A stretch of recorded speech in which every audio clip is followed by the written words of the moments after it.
बोधि वार्ता के सभी वीडियो अब बोधि ट्यूब पर उपलब्ध हैं। ये वीडियो पूरी तरह से आध्यात्म को समर्पित है। एक निशुल्क वीडियो सेवा है, पूरी तरह से विज्ञापन रहित है, अव्यवसायिक है और बोधि ट्यूब साधकों के लिए स्वर्ग है। यदि आप विज्ञापन रहित वीडियो देखना चाहते हैं, कृपया बोधि ट्यूब का उपयोग करें और आध्यात्मिक सामग्री का आनंद उठाएं।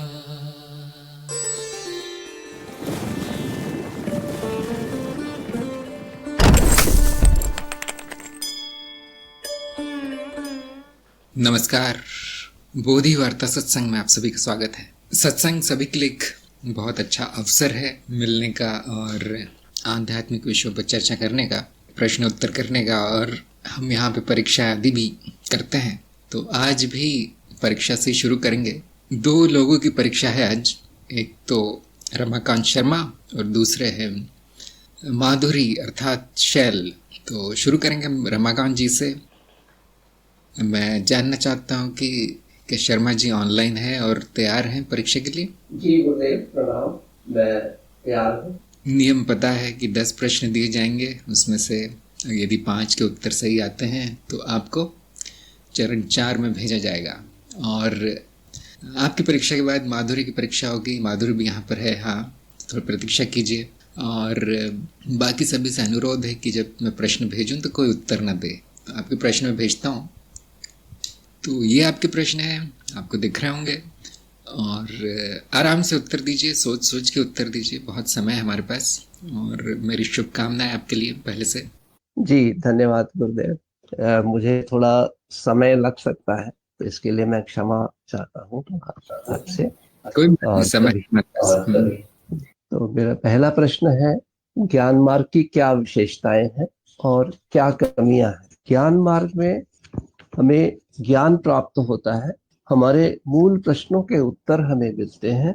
अस्तित्व क्या है, मैं क्या हूँ, जगत क्या है, ये जीवन क्या है, अध्यात्म में जो मूल तत्व क्या है, इस सब प्रश्नों का उत्तर ये हमको मिलता है। और जितनी भी वस्तुएं हैं उसके मूल में जाना और उसका भेद जानना, ये सब उसमें मिलता है। इसमें हम अनुभवों का व्यवस्थापन और संयोजन करते हैं, और इसमें अनुभवों का व्यवस्थापन और संयोजन होता है, और विभिन्न अनुभव जो हो रहे हैं उनका आपस में संबंध जुड़ता है। ज्ञान मार्ग पे चलने से हमारे जो जीवन में बहुत सारा अज्ञान एकत्रित हो गया है वो नष्ट होता है। जो मान्यताओं पे आधारित हो, जो अवधारणाओं पे आधारित है, उस तरीके का जो भी ज्ञान एकत्रित है, जो हम समाज से लेते हैं और टीवी समाचार पत्रों से लेते हैं, वो सब का नाश हो। ज्ञान मार्ग में अपरोक्ष अनुभव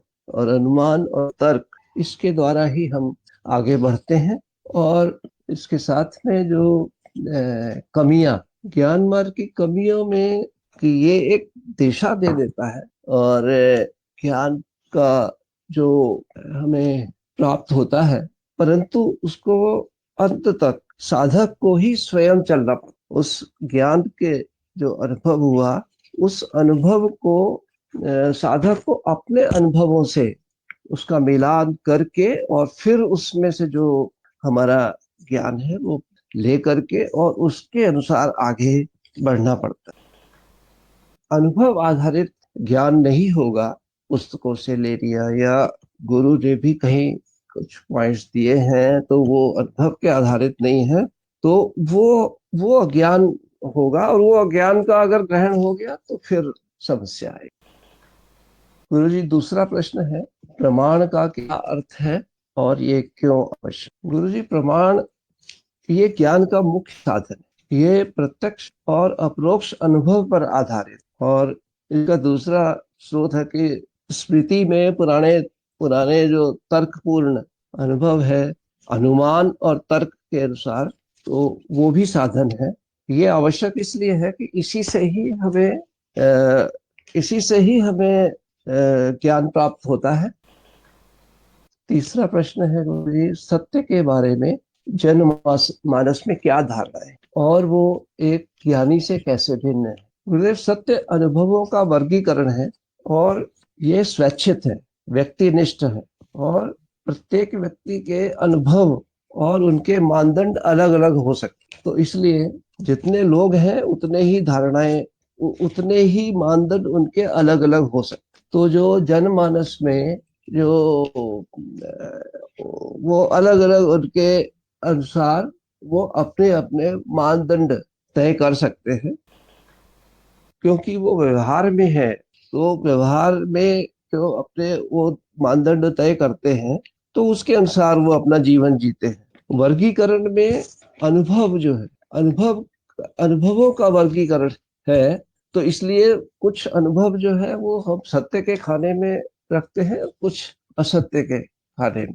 अब उनके अनुसार जिसकी समाज में जो वृत्ति अलग अलग है, तो वो अपने वृत्ति के अनुसार वो अपने अपने मानदंड स्थापित कर देते हैं। सत्य के बारे में जनमानस मानस में वास्तव में कोई धारणा नहीं है। वो उनको ज्ञान भी नहीं है कि किस प्रकार से हम आगे, बस वो जीवन में वो बचपन से जो माता पिता ने बता दिया, या जो और आसपास अपने समाज से जो लिया, जो तो उसके उसको अपने अनुभव से उसको नहीं देखते, उसको मान करके चल देते हैं। तो इस कारण से उनके सत्य अलग अलग। ज्ञानी जो है वो ज्ञान के अनुसार अपने सत्य के मानदंड जो है वो निर्धारित करता है, और अद्वैत के अनुसार एक ही मानदंड है कि जो अपरिवर्तनीय है वही सत्य है। ये एक ही मानदंड है, ये सरल है, शक्तिशाली है, इसमें वजन भी है और कठोर भी है। और ये सत्य मानदंड, ये जो मानदंड है, ये सभी संदर्भों में लागू होता है, और ज्ञानी को ये मालूम होता है, तो इसलिए वो अपने जीवन में इसके अनुसार चलता है। इसके अलावा जो जो व्यवहार में जो मानदंड है, वो स्व अनुभव, सत्य, तर्क संगत, पुनरावृत्ति, समय, सर्वव्यापकता, अपरिवर्तनीय इत्यादि, ये होते हैं जो हमारे समाज में व्यवहार के लिए, हमें जीवन में व्यवहार के लिए जो करते हैं वो भी करते हैं। तो ज्ञानी को क्योंकि पता होता है, तो इसलिए उसको ज्ञान है, उसके अनुसार वो सत्य असत्य के बहुत बंधन में नहीं पड़ते हैं, और जो उसका उचित उपयोग करते। अनुभव करता बहुत नहीं है, प्रमाण दीजिए। चौथा प्रश्न है गुरु जी मेरा, अनुभव करता बहुत नहीं है, अनुभव अनुभव करता एक ही है। अगर अनुभव करता दूसरा हो जाएगा तो वो अनुभव हो जाएगा। तो इसलिए अनुभव करता एक ही है। पांचवा प्रश्न है गुरु जी, अनुभवकर्ता का तत्व शून्य है, खंडन अखंडन कीजिए। जी गुरु जी, अनुभवकर्ता का तत्व शून्य है। अनुभवकर्ता वो है जो समस्त अनुभवों का अनुभव कर रहा है। और अगर इस पे हम प्रश्न लगाते हैं, सारे जो मूल प्रश्न हैं हमारे 5+2, इन सब प्रश्नों को जब हम उसको अप्लाई करते हैं, तो ये आता है कि उसका कोई गुण नहीं है। जो भी गुण अगर होगा, तो जितने भी गुण है, रूप है, रस है, गंध है, ये जब हम उस पे मानते हैं कि उसमें है, तो वो अनुभव बन जाता है। और जो अनुभव बन जाता है, तो वो उसी को नेगेट करता है, उसी को वो नकारता है। तो अंत में यही आता है कि उसका तत्व शून्य है, वो अनुभव कर रहा है। अगर हम ये कहें कि ये नहीं है, तो वो स्वयं अनुभव करता उसको नकार नहीं पाता है, और वो नकारने जाए तो वो स्वयं सत्य सिद्ध होता है। अनुभव करता चैतन्य भी है, प्रकाश चित्त को प्रकाशित करता है, आत्मन है, स्वयं आनंद स्वरूप है। ये शून्य है, ये स्वयं सिद्ध है, यही सत्य है। अनुभव करता। छठा प्रश्न है, इंद्रियों का क्या कार्य है? इंद्रियां नाद रचनाओं, जटिल नाद रचनाएं हैं। ये जो जगत में है या वस्तु है, उस वस्तुओं से जो, क्योंकि वो भी नाद रचनाओं से बनी है, तो उससे ये प्रतिक्रिया करती है। तो प्रतिक्रिया करके ये संवेदनाएं उत्पन्न करती है, और वो संवेदनाएं हमारे इंद्रियों के माध्यम से, पहले जो शरीर के बाहर की इंद्रियां हैं वो, और उसके बाद जो आंतरिक इंद्रियां हैं और उसके द्वारा, और जो मानसिक इंद्रियों के द्वारा ये संवेदनाएं हमारे पहुंचती हैं। उससे अनुभूति, अनुभव उसी से होता है। 7वां प्रश्न है गुरुजी, कुछ अनुभव अच्छे और कुछ बुरे क्यों होते हैं जबकि सभी अनुभव माया? गुरुदेव, जो जितने भी अनुभव हो रहे हैं जगत के, शरीर के, मन के, इसमें जो हमारे लिए, हमारी उत्तरजीविता के लिए हमारे लिए अच्छे होते हैं या हमारे अनुसार होते हैं, तो वो हमको अच्छे लगते हैं। और जिससे हमें कोई हानि होती है या कोई ऐसा हो सकता, तो वो हम उसको हम वो हमें बुरे प्रतीत होते हैं। जबकि सभी अनुभव माया, सारे अनुभव माया है, क्योंकि परिवर्तनशील है, और परिवर्तनशील होने के कारण ये माया है। 8वां प्रश्न है, अस्तित्व पूर्ण कैसे है? अस्तित्व पूर्ण है, जो भी है सब अस्तित्व में है। जो भी अनुभव हो रहा है वो अस्तित्व में ही है। अनुभव की चेतना, वो भी अस्तित्व में है, और अनुभव की चेतना ही अनुभव करता है। तो अस्तित्व अनुभव करता भी है और अनुभव भी है, और इन दोनों का जो उससे अनुभव क्रिया है, और अनुभव अस्तित्व और अनुभव क्रिया, ये दोनों एक ही है, संपूर्ण है। किस आधार पर किया गया है, ये मूलभूत है, फंडामेंटल है, और इसका कोई आधार नहीं है। अस्तित्व स्वयं में पूर्ण है, और जो भी है सब अस्तित्व में ही है। 9वां प्रश्न है गुरुदेव कि अहिंसा ही नैतिक है, ये मानदंड किसने बनाया? क्या सबको यही मानना अनिवार्य है? नैतिक और अनैतिक ये चित्त के द्वारा अनुभव होता है, और अनुभव चित्त जो है वो अनुभव को दो इस प्रकार से, जो अनुभव है उसको नैतिक और अनैतिक दो भागों में विभाजित करता है।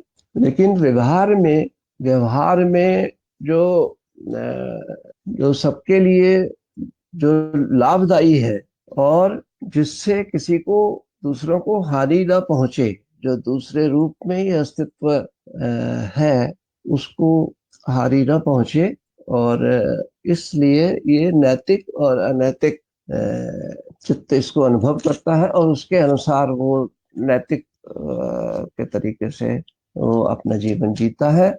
और अहिंसा जो है वो अहिंसा अर्थात हम किसी को हानि नहीं पहुंचा रहे हैं, और तो ये नैतिक है। ये मानदंड किसने बनाया? ये सब चित्त ही उसको नैतिक और नैतिक है, और अस्तित्व में नैतिक भी है, अनैतिक। अस्तित्व जो है उसमें कोई नैतिक नैतिक नहीं है। 10वां प्रश्न है, शून्यता में गति क्यों है और इसकी क्या प्रक्रिया है? गुरुदेव, ये जो चित्त की परतें हैं, तो वो परब्रह्म से और धीरे धीरे जो नाद नाद होता है, और ये केवल संभावित परिवर्तन होता है, क्योंकि जो पहली वो है संभाव्य चित्त है, और उसमें परिवर्तन केवल संभावित परिवर्तन होता है, और वहां ऐसा कुछ नहीं है जो परिवर्तित हो सके, वो शून्य है। परंतु उसमें संभावना होती है, और ये संभावनाएं जब व्यवस्थित होती है, घनीभूत होती है, तो उससे वो नाद उत्पन्न होता है। ये नाद जो है पराभौतिक, परामानसिक रचनाएं हैं, और वो नाद से फिर उसके जो ऊपर अगले परत है, वो उसी का संभाव्य में अव्यक्त ऊर्जा है। और तो ये इन्हीं संभावनाओं की व्यवस्थापन से, घनीभूत होने से ही ये गति आती है। ये स्वयमेव हो रहा है। बस गुरुजी, मेरे प्रश्न अब उत्तर पूरे हो गए हैं। धन्यवाद। और मुझे समय अधिक लगा, इसके लिए मैं आपसे और जो सभी उपस्थित साधक हैं सबसे क्षमा चाहता हूँ मेरे अधिक समय के लिए। गुरुजी, अब आप प्लीज टेक ओवर। धन्यवाद। धन्यवाद। और आपके सभी उत्तर बहुत अच्छे थे। समय लगा, कोई बात नहीं, समय लगाने वाली चीज़ है ये, सोच सोच के उत्तर देना चाहिए। आपने अच्छे उत्तर दिए, सोच सोच के दिए। और आपको मिलते हैं 10 में से 6.5। तो आपने परीक्षा पास कर ली है और अब चरण 4 में आप आ गए हैं। तो उत्तरों में क्या गलतियां थी, कहाँ कमियां थी, वो हम थोड़ी देर में चर्चा करेंगे। मैं रमाकांत जी के बारे में बताना चाहूँगा कि इन्होंने लेखन में नया मानदंड स्थापित किया है, नया कीर्तिमान बनाया है रमाकांत ने अपने लेखों में।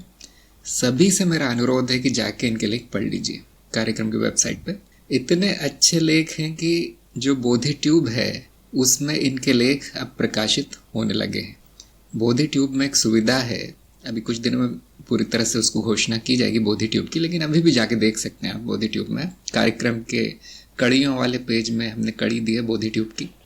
तो उसमें बोधि ट्यूब में एक सुविधा है कि आप लेख भी पढ़ सकते हैं, कि वीडियो के साथ लेख भी दिखने को मिलेगा। तो वहाँ पर रमाकांत के लेख प्रकाशित हुए हैं और भी 1-2 लोगों के लेख प्रकाशित हुए हैं। तो इसमें इतनी इनकी क्वालिटी थी इनके लेखों में, और आप देख सकते हैं कि उनके लेखों को देखकर ही प्रश्न बनाए गए हैं, बहुत कठिन प्रश्न बनाए गए हैं, लेकिन फिर भी इन्होंने जवाब दे दिया, फिर भी इन प्रश्नों के जवाब आ गए, मतलब काफ़ी आ गए। और इतनी मुझे उम्मीद नहीं थी, लेकिन क्योंकि मैं लेखन देखा मैंने इनका, इन्होंने बोधि वार्ता में जो भी बताया गया है पूरी तरह आत्मसात किया है। एक चीज़ की कमी मैंने देखी है इनमें कि मनन की कमी है। आपको उन वीडियो के परे जाना है, आपको लेखों के परे जाना है, उसमें मनन करना है। जैसे ये नैतिक क्या है बता दिया गया, लेकिन किसने बनाया, कि सबको यही मानना है, ये सब मनन करने से पता चलता है। शून्यता में गति कहाँ से आ गई, ये किसी वीडियो में नहीं बताया गया, ये सब मनन करने से पता चलता है। और मनन की कमी है आप में, बाकी सब एकदम 100% आपने ज्ञान अर्जन कर लिया है और आप अब प्रयोग शुरू कर सकते हैं। थोड़ा गहरे उतरिए ज्ञान में, गहरे उतरिए। लेकिन हिंदी इतनी अच्छी है और मतलब आप में साधक के सभी गुण बहुत अच्छे हैं। मुझे बहुत खुशी हुई कि इस तरह के साधक हमारे साथ हैं, और इनका व्यवहार भी, कोई इधर उधर की बातें नहीं करना, कोई ज़्यादा मस्ती नहीं करना सत्संग में, सब कुछ बहुत संयमित व्यवहार है, जैसा कि होना चाहिए ज्ञान मार्गी में। मुझे बहुत खुशी हुई, बहुत प्रभावित हूँ मैं, और आपकी बहुत अच्छी प्रगति होने वाली है। धन्यवाद गुरुदेव, ये सब आपकी कृपा है। और मेरे लिए थोड़ा कठिन था, परंतु फिर भी जो है वो आपके कृपा से ये सब कार्य हुआ है और मैं इस मार्ग में आगे आया हूँ। और मनन में मुझे थोड़ी सी, जरूर आपने जो बताया है जरूर मैं इसका पालन करूंगा। और बस मैं धन्यवाद आपका हृदय से करना चाहता। हाँ जी, ज़रूर करेंगे। आप जो छोटी मोटी कमियां बची ज़रूर पूरी होंगी आपकी। और अब जो आपके प्रश्न में गलती थी, थोड़ी देर में हम उसके बारे में चर्चा करेंगे। उससे पहले मैं माधुरी से जानना चाहता हूँ कि क्या आप तैयार हैं माधुरी? जी गुरुजी, आवाज जा रही है मेरी? सभी को प्रणाम। हाँ जी, आवाज़ आ रही है।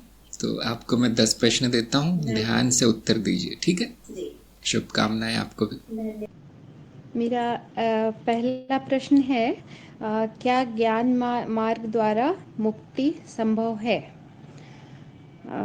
जी गुरुजी, ज्ञान मार्ग द्वारा मुक्ति बिल्कुल संभव है, और यह सबसे सरल मार्ग होते हुए भी कहेंगे कि एक तरह से कठिन इस तरीके में कह सकते हैं कि इसमें विचलित होने की संभावनाएं बहुत ज़्यादा हैं। यदि हम एक पथ पर, एक मार्ग पर, एक अपने जो विचार हैं उस पर यदि हम टिके नहीं रहे तो विभ्रमित भी हो सकते हैं। लेकिन ज्ञान मार्ग से सरल और कोई मार्ग नहीं है मुक्ति का, लेकिन यह है कि बहुत ही सटीक सटीक अपना व्यवहार रखना है, तभी इससे मुक्ति संभव है। और जी मेरा गुरु जी, मेरा यही उत्तर है कि ज्ञान मार्ग द्वारा मुक्ति बिल्कुल संभव है। और दूसरा प्रश्न है, ज्ञान कैसे होता है और अज्ञान कैसे होता है? जी गुरु जी, ज्ञान असल में ज्ञान होता ही नहीं ज्ञान मार्ग पर। वास्तव में अज्ञान का नाश होता है। और अज्ञान जो है वो हम अलग अलग तरीके से, जैसे जैसे हम बड़े होते हैं, हमारे अनुभव होते हैं, तो वो कई बार मिथ्या को हम ज्ञान समझ लेते हैं, और कई बार ये ज्ञान हमारे ऊपर आरोपित होता है। तो अवधारणाओं और मान्यताओं को भी हम ज्ञान मान लेते हैं, जिसके चलते जो सही स्थिति है वह दिखती नहीं, और हम उसी को ठोस अपना अनुभव और ज्ञान मान करके और हम जीवन में आगे बढ़ते हैं, जिससे हमें कई तरह की कठिनाइयों का भी सामना करना पड़ता है। और हर समय जीव जो है वो बंधन में महसूस करता है, दुखी होता है। और अज्ञान का नाश ही ज्ञान की प्राप्ति है, या कहेंगे ज्ञान प्राप्त होता ही नहीं, अज्ञान यदि नष्ट हो गया तो वह ज्ञान की स्थिति में होगा। जी गुरु जी, तीसरा प्रश्न है, जो प्रतीत होता है वो मिथ्या है, पर वो क्या है जिससे ये प्रतीति उत्पन्न होती है? जी गुरु जी, जो प्रतीत होता है अर्थात वो सही में नहीं है और प्रतीत होता है, प्रतीति होती है। जैसे हम जितने भी हम अनुभव प्राप्त करते हैं, जो भी हमारे अनुभव हैं, तो हम यदि देखें तो हम कहेंगे कि हमें अनुभव हो रहा है। जैसे हम कोई चीज़ सुनते हैं, खाते हैं, पीते हैं, या हम अपने आसपास की जो भी वस्तुएं देखते हैं, तो प्रतीत होता है कि ये वस्तुएं यहाँ हैं, किंतु वास्तव में जो भी कुछ हमारे सामने व्यक्त है वो वास्तव में नाद रचनाएं हैं। और यह मिथ्या इसलिए कहा गया है कि ये वास्तव में है नहीं। न पहले ये जब भी यहाँ प्रकट हुए हैं आज, तो इसका मतलब है इसके पहले कभी नहीं थे। तो उनका नहीं होना और होने के बीच में जो अवस्था है उसकी हमें प्रतीति होती है। तो इस तरीके से ये जो नाद रचनाएं हैं, चूंकि ये परिवर्तन है, परिवर्तनशील हैं, इसलिए ये मिथ्या है। और वो क्या है जिससे प्रतीति उत्पन्न होती है? तो प्रतीति प्रतीति असल में अनुभव हैं, और ये हमारे जो इंद्रियां हैं उनके माध्यम से हम अनुभवों को प्राप्त करते हैं, और जिसके चलते हमें इनकी प्रतीति होती है। तो जब भी कोई अनुभव जो उत्पन्न करने वाले जो नाद है वो हमारे इंद्रियों से जब प्रतिक्रिया करते हैं, तो उसके चलते जो अनुभूति होती है उसके चलते हमें इनकी प्रतीति होती है,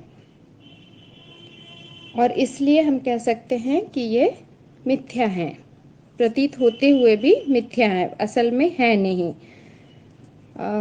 चौथा प्रश्न है गुरुजी, मैं आत्मन और ब्राह्मण दोनों कैसे हो सकता हूँ?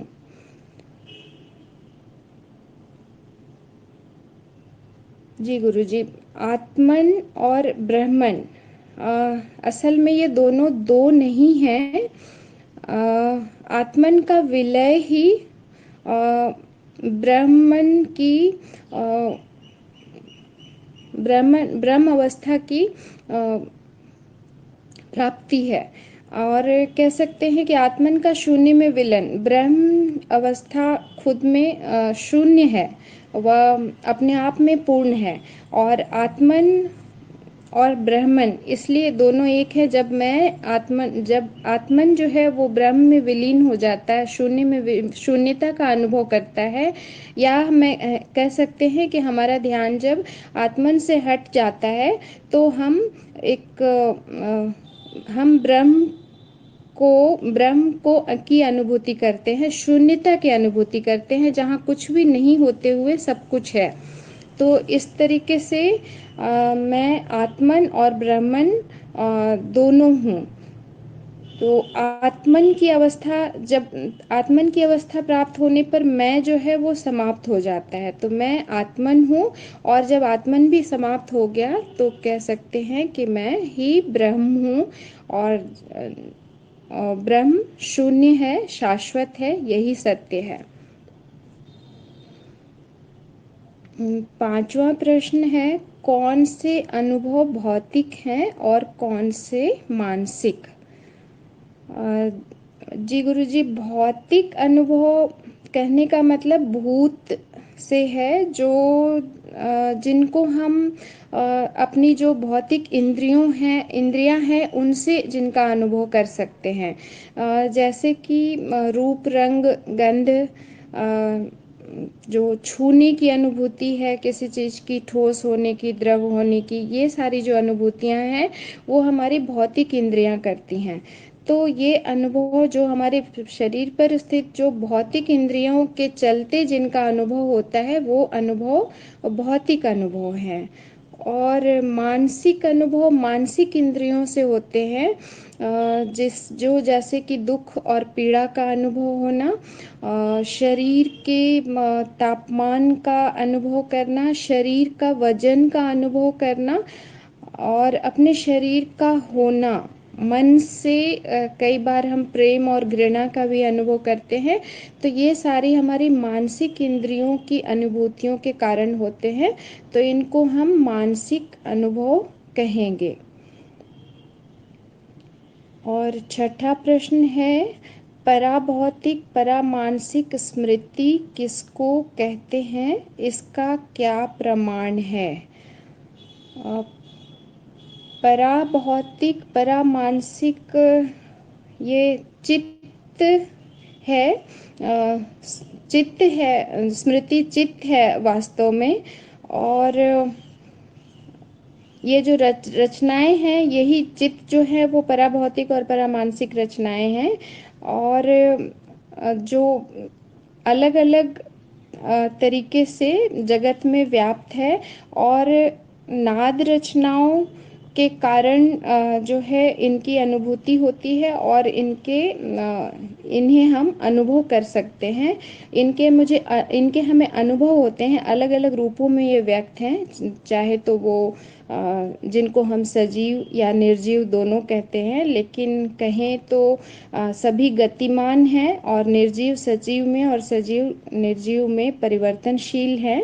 तो हमें इनके परिवर्तनों का जो अनुभव होता है, जो हम प्रत्यक्ष अनुभव करते हैं जिनका, तो यही इसका प्रमाण है कि हमारे चारों तरफ अस्तित्व जो है वो व्याप्त है, व्यक्त रूप में व्याप्त है, जिसको कि हम देख सकते हैं या जिनका हम अनुभव कर सकते हैं।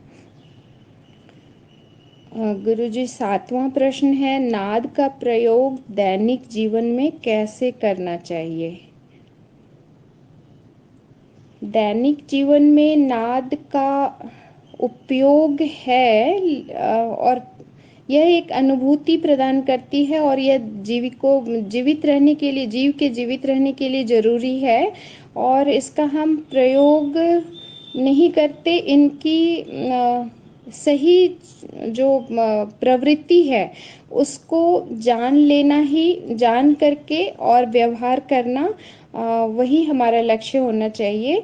और जब इसकी जानकारी हो जाती है हमें कि ये नाद रचनाएं हैं, और ये हमें हमारे इंद्रियों से अनुभूति कर रही हैं, आपस में प्रतिक्रिया कर करके, तो इनकी जो वृत्ति है उसका हमें ज्ञान होता है। और इनकी वृत्तियों का ज्ञान होने के कारण हमें जो हर तरह की जो बंधन है, मानसिक बंधन है, उनसे हमें हमारी मुक्ति हो जाती है। कई बार हम दुख और पीड़ा का अनुभव करते हैं, लेकिन जब हमें इनकी वृत्तियों का अनुभव हो जाता है, इन वृत्तियों की जानकारी हो जाती है, तो हम अपने आप को इनसे अलग रह करके और हम अपने जीवन में स्थिरता ला सकते हैं और प्रगति कर सकते हैं, संबंधों को भी सुधार सकते हैं और जीवन के लक्ष्य को प्राप्त कर सकते हैं, जो कि सुख और आनंद प्राप्त करना है। विचार नाद है। 8वां प्रश्न गुरुजी, विचार नाद है, प्रमाण दीजिए। जी गुरुजी, विचार हमारे विचार एक तरह की चित्तवृत्ति कहेंगे, जो कि हमारी इच्छाओं से या स्मृतियों से उत्पन्न होते हैं और ये नाद के रूप में उत्पन्न होते हैं। कोई भी बाहर की जो घटना है वो हमारे अंदर मन के अंदर विचार पैदा करती है और जो कि इसके उत्पन्न होने के बाद वो कर्मों में बदलती है, क्रिया के रूप में दिखती है, दिखाई पड़ती है। और इसके प्रमाण, जैसे एक उदाहरण दे सकती हूँ कि अभी सुबह जैसे ही मैं बाहर निकली और कोई यदि बगल से क्रॉस किया जिसको कि मैं जान रही हूँ और मुझे उससे कभी किसी तरह की अनबन हो गई हो, तो तुरंत ही हमारे मन में विचार जो है वो घृणा का, दुख का या जो भी घटना हुई है वो तुरंत ही याद आ जाता है। वो था नहीं कभी भी, लेकिन उसके जाने से जो है वो जस्ट वो दिखाई पड़ने के कारण हमारे मन में वो विचार पैदा हो जाता है, तो फिर वो जो है वो कर्म करवाते हैं। तो इस तरीके से हम कह सकते हैं कि जो उसकी जो अनुभूति हमने की, इंद्रियों से जो अनुभूति हुई, जो हमने देखा, तो वो उसे एक स्मृतियों में हलचल पैदा हुआ और उसके कारण वो स्मृतियों से आ करके और फिर हमारे मन के अंदर एक कुछ करने का विचार आया, या कह सकते हैं कि घृणा का या नफरत का या दुख का या फिर सुख का, जिसके साथ अच्छी समय बीते हैं तो वो सुख के अनुभूति देती है। तो इस प्रकार विचार जो है वो नाद के रूप में हमारे मनस पटल पर उत्पन्न होते हैं और ये यदि इनकी सही जानकारी नहीं हो तो ये हमसे कर्म करवाते हैं और फिर जो है वो उसके अधीन में किए गए कर्म जो है वो कर्मफल लाते हैं। 9वां प्रश्न है, वो क्या है जो शून्य नहीं है?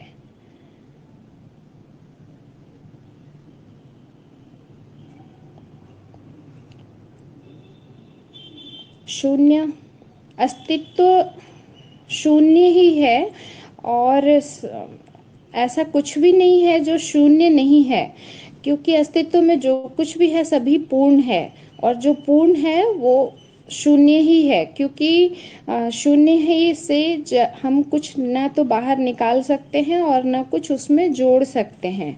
तो ऐसा कुछ भी नहीं है गुरुजी जो कि शून्य नहीं है। जो भी अस्तित्व में जिसको हम कहते हैं कि यह है, तो वह शून्य ही है, शून्य के सिवा कुछ भी नहीं है।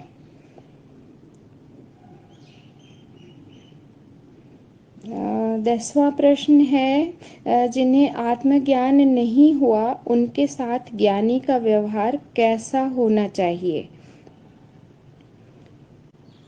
जी गुरुजी, ज्ञान हो जाने पर जो ज्ञानी है या जो साधक है, उसके व्यवहार में उसके सोच और व्यवहार में परिवर्तन आता है और परिवर्तन यह आता है कि वह हर तरह के जो हर तरह की अवस्थाओं से या हर तरह की परिस्थितियों से अपने आप को वो अलग करके देखता है। उसे ना सुख प्रभावित करते हैं, न ही दुख प्रभावित करते हैं, उसके लिए सभी द्वैत मिट जाते हैं। तो न उसे पीड़ा असर करती है और न ही जो है वो प्रसन्नता असर करती है, वो दोनों में समभाव में रहता है। तो इस तरीके से वो समभाव में रहने के कारण उसे सभी तरह की जो विपरीत द्वैत परिस्थितियां जो प्रतीत होती हैं, उनसे अपने आप को वो अलग देखता है। तो जिनको आत्मज्ञान नहीं हुआ है, उनका यदि कोई व्यवहार यदि ऐसा है भी जो उसे जो कि मतलब नैतिक नहीं कहेंगे, जैसे कि हमारे साथ यदि कोई ऐसा व्यवहार किया जो नैतिक नहीं है, फिर भी वो हमें दुख इसलिए नहीं देता है क्योंकि हमें पता है कि उन्हें आत्मज्ञान नहीं है। तो करुणा का भाव होता है उनके साथ में। और यदि जहाँ ज़रूरत हुई, जब जब लगता है कि किसी ने हमसे कुछ मांगा है ज्ञान के लिए, कुछ चाहता है, तो उसे ज्ञान देना चाहिए। अन्यथा वो ज्ञानी जो है वो अपने आप को किनारे रखता है और ज़्यादा इन सब चीज़ों में इन्वॉल्व अपने आप को नहीं करता है। तो जिन्हें आत्मज्ञान नहीं हुआ है, उनके साथ ज्ञानी का व्यवहार करुणा का व्यवहार होना चाहिए और ज़रूरत पड़ने पर ही ज्ञान देना चाहिए, अन्यथा प्रयास नहीं करना चाहिए। तो गुरुजी, मेरे ये प्रयास थे प्रश्नों के उत्तर देने के। मैंने अब मेरी कमियों को क्षमा करेंगे।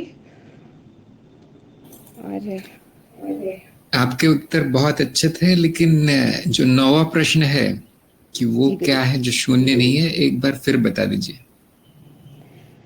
गुरुजी, अस्तित्व में जो कुछ भी है वो शून्य ही है। सब कुछ, ऐसा कुछ भी नहीं है जो शून्य नहीं है। ऐसा कुछ भी नहीं है जो शून्य नहीं है, चूँकि सभी ब्रह्म की अभिव्यक्ति है। तो वह शून्य ही, उसे शून्य ही कहेंगे। ऐसा कुछ भी नहीं है जो शून्य नहीं है, मेरे विचार से।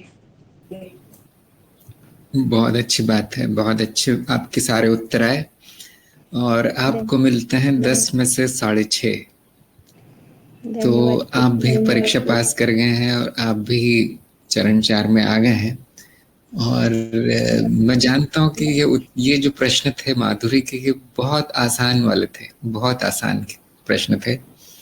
जी तो गुरुजी। फिर भी कुछ गलतियां हुई आपसे, लेकिन इतनी बड़ी नहीं है, कोई घबराने की बात नहीं है। ज्ञान आपको हुआ है, भले ही थोड़ा समय लगा आपको कार्यक्रम में चलते चलते, लेकिन जी जी, अच्छा है, आपने काफी बहुत काफी सहयोग अच्छा ज्ञान किया। सहयोग किया मुझे इस मार्ग पर चलने के लिए और प्रेरित भी किया।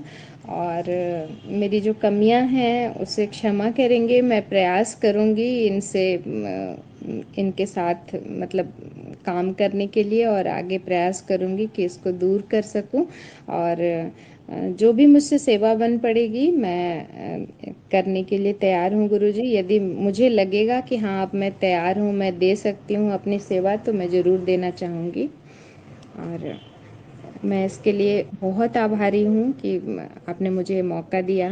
और मैं आभारी हूँ कि मुझे इतने लोगों के बीच कुछ सीखने का मौका मिला और मेरे जीवन में इतना बड़ा परिवर्तन आया। हाँ जी। तो आपके बारे में मैंने एक चीज देखी है कि जिज्ञासा बहुत है, बहुत जिज्ञासा है, जानने की बहुत इच्छा है, लेकिन कभी कभी आप दिशा भटक जाते हो। तो एक दिशा पकड़ लीजिए, एक मार्ग, एक निर्णय कर लीजिए अपने जीवन में, बस फिर आपको कोई नहीं रोक सकता आगे बढ़ने से।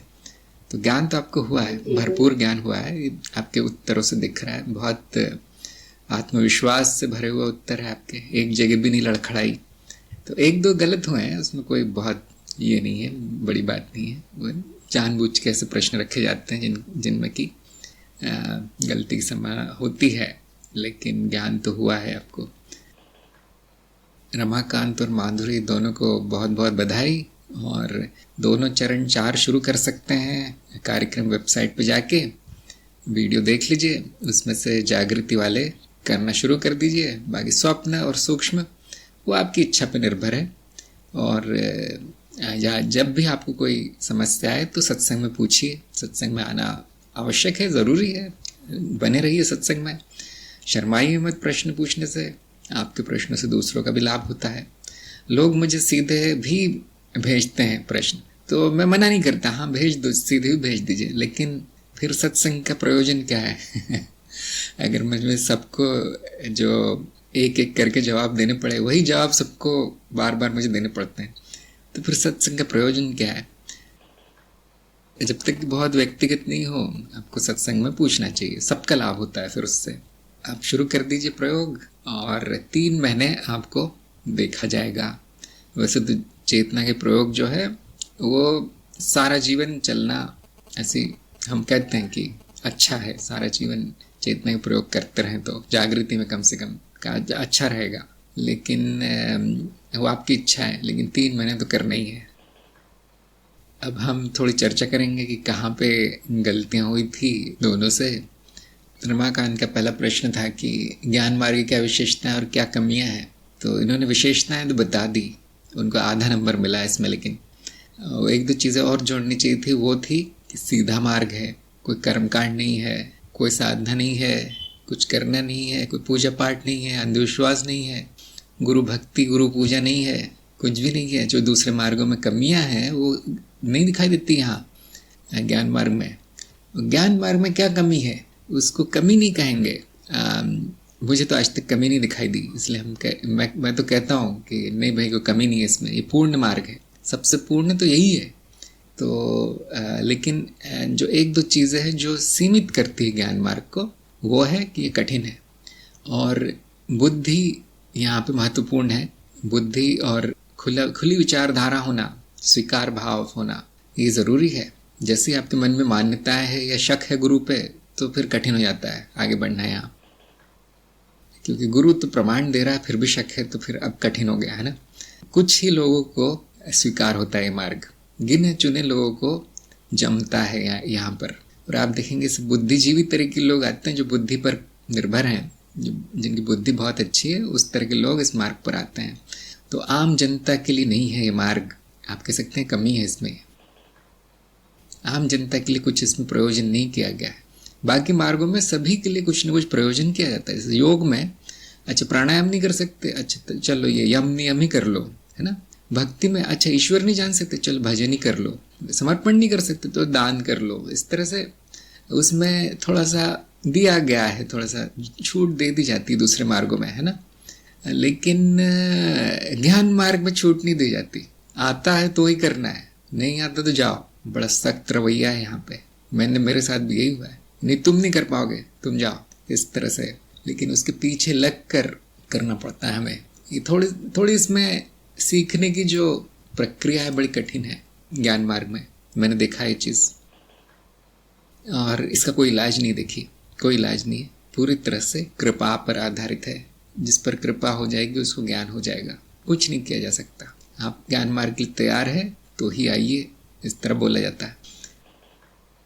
तो फिर भी मुझे बहुत आश्चर्य होता है कितने लोग आते हैं यहाँ, बहुत लोग तैयार हैं इसके लिए। जितना मैं जानता हूँ उससे ज़्यादा, मतलब जितनी मुझे उम्मीद है उससे ज़्यादा लोग आते हैं। उसको कमी कह लीजिए, ये भी विशेषता है एक तरह की। लेकिन जो घुस गया ज्ञान मार्ग में आ गया, फिर उसके लिए पूर्ण है वो मार्ग। अच्छा, दूसरा प्रश्न था इनका, प्रमाण का क्या अर्थ है, ये क्यों आवश्यक है। तो इन्होंने बोला प्रमाण साधन है, जो ठीक नहीं है, लेकिन बाकी उनका उत्तर बिल्कुल सही था, इसलिए उनको आधा नंबर मिला है इसमें। प्रमाण साधन नहीं कहते, साधन जो है वो अनुभव और तर्क, उनको साधन कहते हैं। या जो भी 3-4 और दिए हमने, शास्त्र, गुरु, अनुपलब्धि आदि आदि, जो उनको कहते हैं हम साधन। प्रमाण का अर्थ होता है कि ज्ञान को कैसे नापा गया है। मान, उसमें आया है शब्द मान संस्कृत का, जिसका अर्थ है नापना। जहाँ से शब्द है ना मानक या मानदंड, मानदंड मतलब स्केल, है ना, टेप, फीता। तो प्रमाण वहाँ से आया है कि आपने नापा कैसे इसको, ज्ञान हुआ कैसे, इसको ज्ञान कितना कहेंगे, अज्ञान कितना कहेंगे, सत्य कितना कहेंगे, असत्य। इस तरह से प्रमाण कहाँ मिलता है, या ऐसा कह लीजिए प्रमाण का एक और अर्थ है कि प्रूफ, सिद्ध कैसे किया जाता है, व्याप्ति कैसे की जाती है, क्या संतुष्ट करता है आपको, इसको कहते हैं प्रमाण। सबके अपने अपने अपने प्रमाण होते हैं। देखिए, हमने जो है पातंजलि के प्रमाण ले लिए क्योंकि सबसे अच्छे वही लगे, तो ये है प्रमाण। इसमें थोड़ी सी व्याख्या करनी चाहिए थी इनको, प्रमाणों के बारे में, कि क्या चीज़ है जो प्रमाणित करती है। तो ये बात सत्य है कि अंत में आपका अनुभव ही प्रमाण है, लेकिन क्या अनुभव प्रमाण है? बहुत से लोग उस पर थोड़ा मतभेद हो जाएगा कि देखिए अनुभव तो मिथ्या है, क्या प्रमाण बोलते हैं इसे। लेकिन जब आप नकारात्मक ज्ञान की बात करेंगे तो हाँ, अब प्रमाण है वो। फिर इसी तरह से तर्क के द्वारा कुछ प्रमाण दिए जा सकते हैं। तो साधन और प्रमाण, इन चीज़ों में थोड़ा सा भेद है, थोड़ा सा अलग अलग दर्शनों से ये शब्द आए हैं। साबित कैसे करना है कोई चीज़, वो प्रमाण के अंदर आती है। और जिनको और रुचि है वो थोड़ा सा इसमें देख लीजिए, दूसरे दर्शन है जिनको कोई छूता भी नहीं है आजकल, मीमांसा आदि में ये देख लीजिए थोड़ा सा कि बहुत अच्छा तर्क दिया गया है कि क्या प्रमाण होना चाहिए क्या नहीं। और बाकी लोगों ने वहीं से सब प्रभावित होकर वहीं से लिए हैं अपने प्रमाण, हमने भी वही लिए। सत्य के बारे में जनमानस में क्या धारणा, ज्ञानी से कैसे भिन्न है, इनका उत्तर बिल्कुल सही था कि पहले तो इन्होंने कहा कि मानदंड सबके अलग है, लेकिन देखिए मानदंड और धारणा में भिन्न मतलब भेद है। मानदंड जानबूझ के लिए जाते हैं, जानते बूझते लिए जाते हैं कि देखिए मैं तो यही मानूंगा सत्य, मुझे यही अच्छा लगता है, मेरे लिए यही काम का है, ये मानदंड हो गया। धारणाएं अंधकार में बनाई जाती हैं, अज्ञान में, अज्ञानवश जो बन जाए वो धारणा है। मान लिया था बस, अंधविश्वास, कहीं सुन लिया, अच्छा यही सत्य है, इसी को मैं सत्य मानूंगा। तो जनमानस में बहुत धारणा है। फिर इन्होंने बिल्कुल सही उत्तर भी दिया कि मान लेते हैं लोग, तो फिर मैंने इनको पूरे नंबर दे दिए इसके। तो ज्ञानी से कैसे भिन्न है, हमारे मानदंड बहुत ठोस है, बहुत सख्त है, जो कि इन्होंने बिल्कुल सही बताया।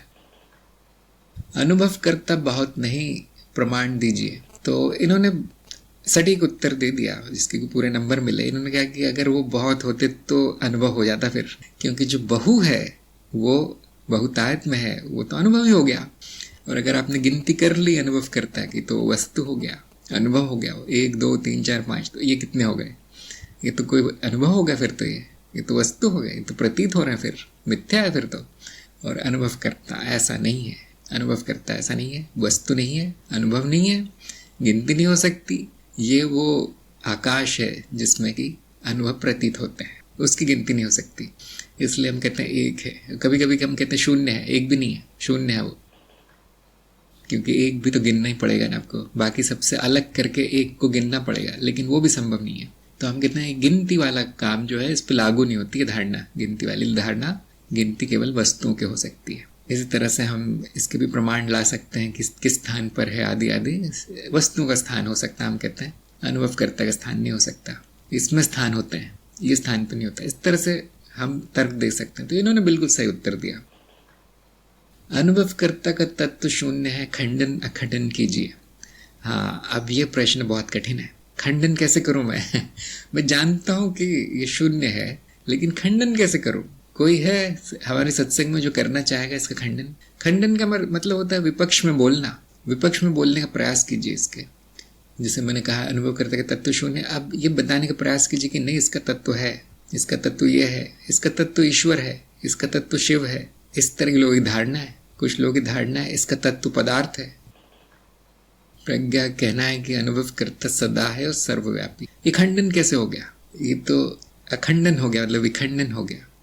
देखिए, अखंडन करना बहुत आसान है। अखंडन मतलब पक्ष में बोलना है आपको, वो आसान है। अब वो आप जानती हैं कि न अनुभव होता है न तार्किक है कि उसका कोई तत्व आए, तो शून्य कहा जाता है उसे। सोनल ने कहा अनुभव करता अनुभव के बिना पूर्ण नहीं है। ये खंडन हो गया। हाँ, ये खंडन हो गया। बहुत अच्छी बात है। ये इस विपक्ष में ये तर्क दिया जा सकता है। देखिए, अनुभव करता कभी नहीं दिखाई पड़ता अपने आप में जब तक अनुभव के जो एक सहारा है उसके द्वारा अनुभव करता है, ज्ञान लिया जा सकता है कि हाँ अनुभव हो रहे हैं इसलिए तो अनुभव करता है। तो हम ऐसा कह सकते हैं कि देखिए, इसका तो अपना अस्तित्व तो नहीं है, तो कोई ना कोई आधार है, और आधार अनुभव हो गया। फिर इस तरह से तर्क दिए जा सकते हैं, लेकिन हम जानते हैं कि वो सही नहीं है तर्क। इसमें बुद्धि थोड़ी ज़्यादा चल गई है व्यक्ति की। कुछ चीज़ें बुद्धि से नहीं जानी जा सकती है ना। तो इतना ही जाना जा सकता है अनुभवकर्ता के बारे में कि वो है, अस्तित्व स्वयं है और उससे कोई तत्व नहीं है, शून्य है। अब इसका आप कुछ भी कर लीजिए वो ऐसा ही रहेगा। तो हाँ, प्रयास किया जा सकता है खंडन करने का, और सभी को करना चाहिए। केवल ही इस बात का नहीं, हर बात का खंडन करने का प्रयास कीजिए। राजीव ने किया है खंडन। क्या है, जाना नहीं जा सकता, शून्य पर शून्य तक अनुभव संभव नहीं, कुछ तो होगा। बहुत अच्छा विचार है आपका। कई बार ये बताया गया है कि भाई तुम देख नहीं सकते, इसका मतलब क्या है कि उसका तत्व नहीं है। ये बहुत बार ये तर्क दिया जाता है। तो उसका उत्तर बड़ा आसान है कि देखिए भाई, इसको देखा नहीं जा सकता, उसकी परिभाषा यही है कि ये देखने वाला है, इसलिए आपका तर्क गलत है। इसमें देखने वाली बात लागू ही नहीं होती। इस तरह से वापस विखंडन किया जा सकता है। और ये चीज इतनी रोचक है कि बड़े बड़े शास्त्र इस पे बने हैं। एक शंकराचार्य का है शायद, नहीं किसी और का है, खंडन अखंडन खाद्य। खाद्य का मतलब होता है मिठाई। लोगों ने इसके बड़े मजे लिए हैं। सोनल ने कहा हम हवा को भी नहीं देख सकते। हाँ जी, ऐसा किया जा सकता है, और मैं ये चाहता हूँ कि सभी को करना चाहिए, क्योंकि बुद्धि बहुत तेज होगी आपकी। खंडन करने का प्रयास करेंगे अद्वैत के तथ्यों का, बुद्धि बहुत तेज हो जाएगी। और मैं तो ये करता हूँ, मुझे तो लोग मिल ही जाते हैं खंडन करने वाले, तो उनके जवाब देते देते मतलब अब आदत सी हो गई। अब मैं नींद में भी खंडन कर लेता हूँ, अखंडन कर लेता हूँ, तर्क दे देता हूँ, ऐसा हो गया। 24 घंटे वही चलता है। स्नेहलता ने कहा है अनुभव कर्ता पूर्ण है, चाहे अनुभव हो ना हो। बिल्कुल सही है। तो कई तर्क वितर्क दिए जा सकते हैं, और रमाकांत को इसके नंबर नहीं मिले, इसके नंबर नहीं दिए गए। वहाँ कहीं जवाब में कमी रह गई उनके। कुछ बताया था उन्होंने, लेकिन न खंडन हुआ ना अखंडन हुआ। एक आप ही को दोनों पक्ष लेने, आप ही को वकालत करनी दोनों तरफ से बैठकर। आपको कोई मिल जाए तो बहुत अच्छी बात है तर्क वितर्क करने के लिए, लेकिन फिर मैंने देखा उसमें झगड़ा ज्यादा होता है और ज्ञान कम होता है। तो आप ही को करना है। पक्ष में है, हाँ पक्ष में है, स्नेहलता का पक्ष में है। राजीव ने कहा है क्या ही कुछ होगा, यही भाव विभाजन की वजह से है, अज्ञान की वजह से। मैं कहूँगा अज्ञान, विभाजन होने के बाद भी शून्य नहीं रहता, वो बड़ी अजीब बात है। तो अज्ञान की वजह से है कि कुछ होगा, मतलब तर्क उसका चल नहीं रहा है व्यक्ति का। तार्किक क्षमता इतनी नहीं बढ़ी कि वो वहां पे अनुभव नहीं होता, ये तर्क दिया जा रहा है। मतलब ये नहीं जाना है अभी तक कि देखिए अनुभव की धारणा नहीं लगाई जा सकती अनुभव करता पे, ये जाना नहीं गया है, परिभाषा जानी नहीं गई है। उसको वस्तु की तरह अभी भी समझा जा रहा है कि अनुभव करता भी कि वस्तु होगा, और भाई तुमको अनुभव नहीं होते इसके उसके, इतनी तरंगे हैं अपने वातावरण में, इतने रेडियो तरंगे हैं, वो तरंगे, अनुभव नहीं होता। लेकिन इस तरह के कुछ दिए जा सकते हैं तर्क, लेकिन वो गलत हैं तर्क। अच्छा, आगे बढ़ते हैं। इंद्रियों का क्या कार्य है? तो इनका जवाब सही था कि वस्तुओं से प्रतिक्रिया करना, नाद से प्रतिक्रिया करना और उसकी अनुभूति प्रदान करना इंद्रियों का कार्य है। लेकिन एक कार्य जो है इंद्रियों का काफी महत्वपूर्ण है, जो ये बताना भूल गए, लेकिन फिर भी मैंने पूरे नंबर दिए क्योंकि इतना काफी है बताना। लेकिन एक और कार्य है इंद्रियों का जो बताना चाहिए हमें। कौन बता सकता है? इंद्रियों का एक महत्वपूर्ण कार्य है, केवल अनुभूति प्रदान करना ही नहीं, एक और कार्य है इंद्रियों का। बिल्कुल सही, मीरा का जवाब बिल्कुल सही, अनुभव सीमित करना। नाद को सीमित करती है इंद्रियां, और सीमित अनुभव होने की वजह से अर्थपूर्ण होता है अनुभव। ये इंद्रियों का कार्य है, इंद्रियों का कारण है ये, छलनी कार्य। बिल्कुल सही प्रज्ञा का उत्तर बिल्कुल सही। ये रमाकांत को बोलना चाहिए था, हाँ देखिए अनुभूति प्रदान करती है, लेकिन सीमित कर देती है अनुभव को इंद्रियां। आंखों से इतना ही दिखेगा, थोड़ा सा। जो वर्ण क्रम है देखिए बहुत बड़ा है, सूर्य का जो वर्ण क्रम है, स्पेक्ट्रम बहुत बड़ा है, छोटा सा 1% भाग आंखें पकड़ती, उसका 7 रंग, 7 नाद पकड़ती, 7 आवृत्तियां पकड़ती। इसी तरह से जो कान है, कई ध्वनियां नहीं पकड़ता है। जैसे कुत्ते बिल्लियों को बहुत ज्यादा सुनाई देता है हमसे। नाक, वो उनकी नाक बहुत तेज होती है, हमारी नहीं होती। तो इस तरह से सीमित अनुभव होने के कारण अर्थपूर्ण होता है, और जो उत्तरजीविता के लिए जितना जरूरी है उतना ही अनुभव इंद्रियां प्रदान करती है, बाकी कुछ नहीं होता हमें अनुभव। तो ये बहुत खास बात है इंद्रियों की। लेकिन एक अच्छी बात है कि इंद्रियां अनुभव को सीमित करती है, लेकिन इंद्रियां स्वयं सीमित नहीं है। हर परत में इंद्रियां है। जैसे शरीर में 5 इंद्रियां हैं, वैसे हर परत में इंद्रियां हैं। भावनाओं की परत पर 9 इंद्रियां हैं, 9 इंद्रियां, और विचारों की परत में और है, बुद्धि की परत में और ज़्यादा है। इस तरह से सूक्ष्म इंद्रियां बहुत सारी हैं। तो हम कहते हैं इंद्रियों की संख्या अनंत है, लेकिन हर इंद्रिय सीमित है। तो ये बड़ी विचित्र बात है। जितना आप नीचे जाते जाएंगे परतों में, इंद्रियां कम कम कम होती जाएंगी। जिस जगत में वस्तुएं जो है, पत्थर है या मिट्टी है या पेड़ पौधे हैं, पेड़ पौधों में भी थोड़ी सी इंद्रिय होती है थोड़ी सी।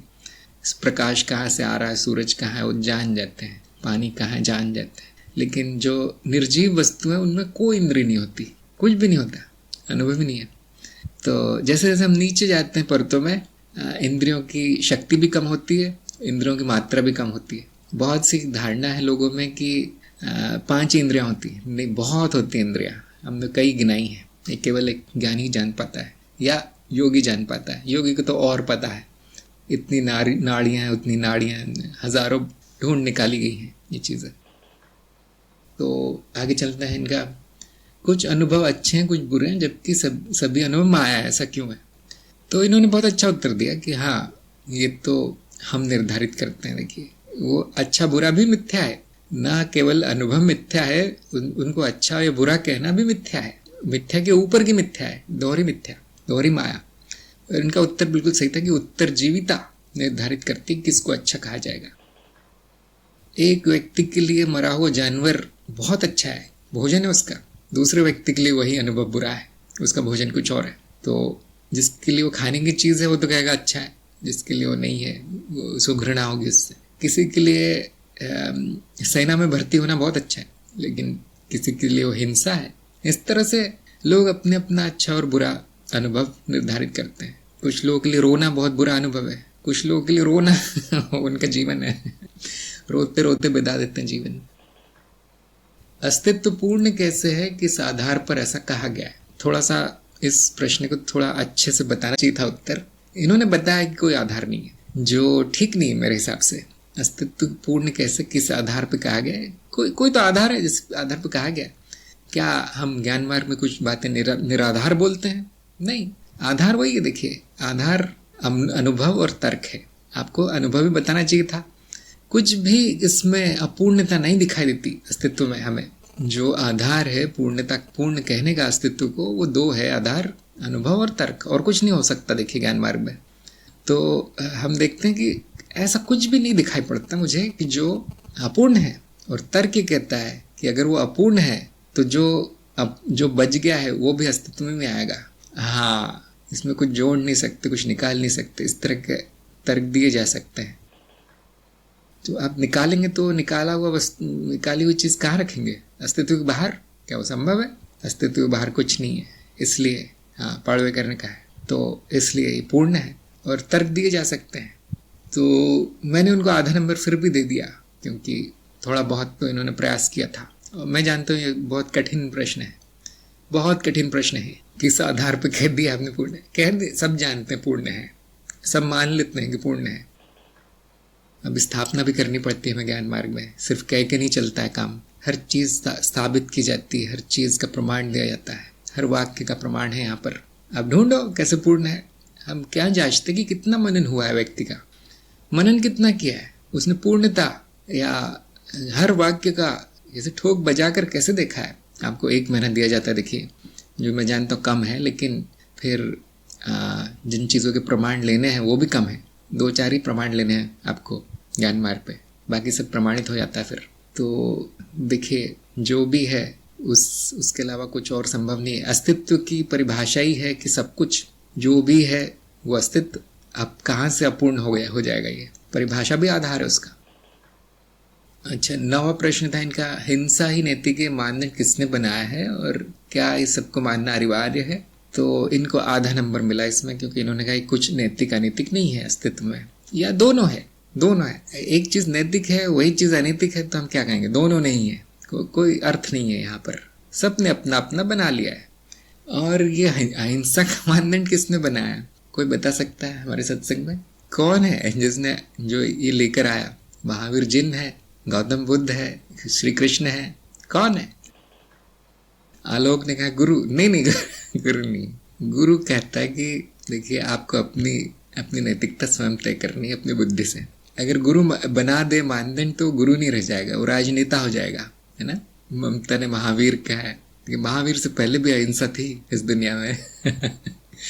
मीरा ने कहा सर्वसम्मत है कि अहिंसा नैतिक है। बहुत अच्छा, सुंदर उत्तर मीरा का।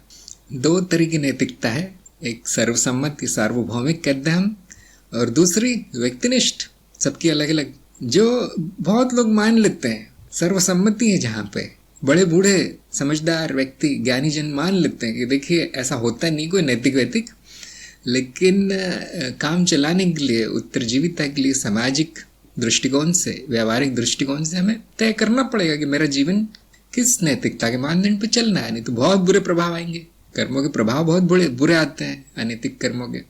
तो सर्वसम्मति या सार्वभौमिकता देखी गई, और जो गुरुजन है, जो ज्ञानी जन है, उन्होंने ये सुझाव दिया है कि देखिए आप नैतिक चलेंगे, ये मानदंड चलेंगे तो कल्याण होगा, बहुत अच्छा होगा, सबका, सभी खुश होंगे। आप अहिंसक होंगे तो सभी का उद्धार होगा, अच्छा होगा, सुखी होंगे सब जीव जंतु प्राणी मनुष्य। ये बता दिया गया और हमें बहुत पसंद आया। जो ज्ञान मार्ग पे उनको ये बहुत पसंद आता है, क्योंकि और तो कुछ अच्छा नहीं लगता हमें। इसने कह दिया ये, उसने कह दिया वो, इस देश में ये मानदंड है, उस देश में ये मानदंड है, वो हमें पसंद नहीं आता। बहुत छोटा है, संकीर्ण मानदंड है। अहिंसा बहुत बड़ा मानदंड है।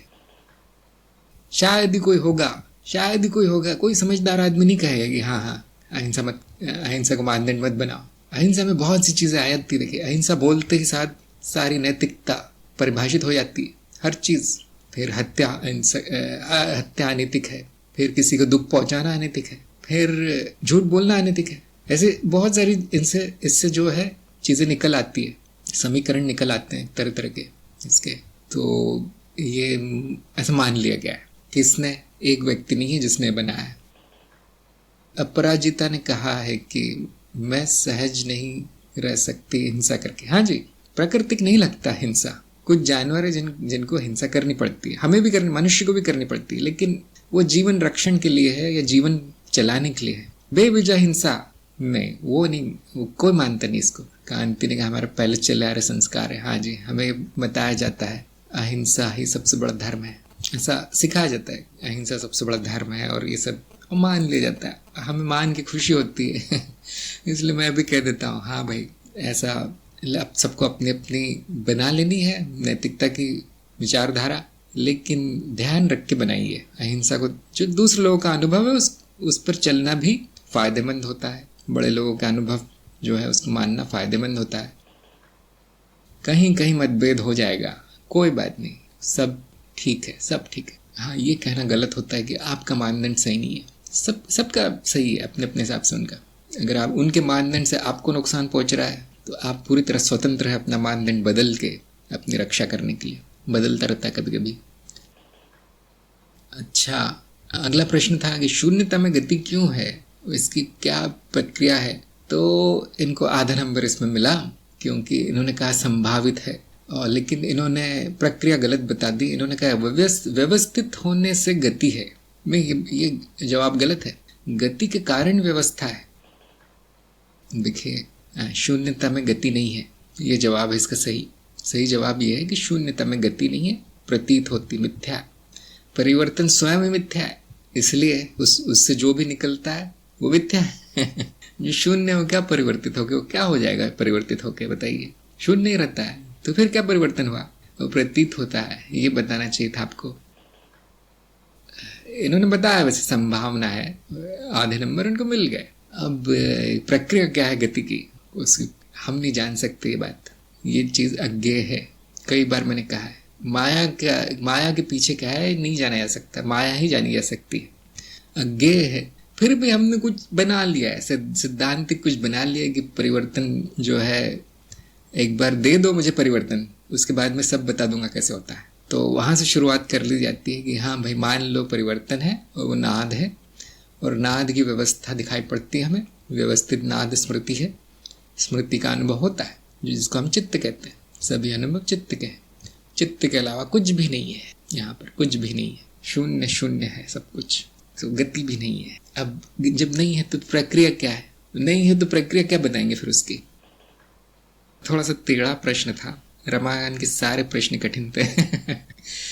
सभी लोग इस वर्णन कीजिए, अगर आप ये जवाब दे सकें सभी तो आप पंडित हैं, फिर अद्वैत के पंडित हैं। तो बड़ी खुशी की बात है कि फिर भी पार कर ली इन्होंने परीक्षा। माधुरी के उस पर आते हैं प्रश्न पर। राजीव ने भी कहा है संभावित है, काफ़ी लोग जान गए इस बात को। और देखिए बड़े बड़े लोग नहीं जानते ये बात, जो बोधि वार्ता सुनने मात्र से लोग जान जाते हैं। बड़ा सरल करके बताया गया यहाँ पे। माधुरी का पहला प्रश्न था कि ज्ञान मार्ग द्वारा मुक्ति संभव है। हाँ जी, इन्होंने बिल्कुल सही उत्तर दिया, संभव है।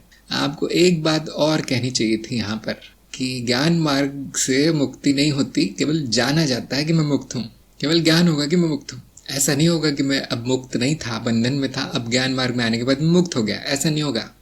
इतना बताना चाहिए था माधुरी को, लेकिन फिर भी पूरे नंबर दे दी, क्योंकि प्रश्न यही है कि क्या संभव है। हाँ जी संभव है, कैसे क्या वो सब नहीं पूछा गया प्रश्न में, कोई बात नहीं, लेकिन फिर भी बताना चाहिए था, ये चीज़ बतानी चाहिए थी। ज़रूरी है बताना कि मैं अमर कैसे हो जाऊँ, ज्ञान मार्ग में आके मैं अमर हो जाऊँगा। नहीं होंगे अमर, यही जानेंगे कि मैं अमर हूँ, अजर हूँ, अजन्मा हूँ, इतना ही ज्ञान होगा। ऐसा नहीं कि पहले मरने वाले थे, ज्ञान मार्ग में आके बच गए। ऐसा नहीं होगा, ऐसा नहीं होगा। कोई परिवर्तन नहीं होता आप में, ज्ञान मार्ग में आने से कुछ बदलता नहीं है, जो सत्य है उससे ज्ञान हो जाता है। अच्छा, अगला प्रश्न था इनका, ज्ञान कैसे होता है, अज्ञान कैसे होता है। बिल्कुल सही बताया। मुझे मतलब बड़ा आश्चर्य हुआ जब इन्होंने उत्तर ऐसे शुरू किया कि देखिए ज्ञान नहीं होता। माधुरी ने कहा कि देखिए आपने गलत पूछा है, ज्ञान नहीं होता यहाँ। मुझे थोड़ी सी हंसी आ गई, क्योंकि अधिकतर लोग ऐसे नहीं शुरू करेंगे उत्तर अपना।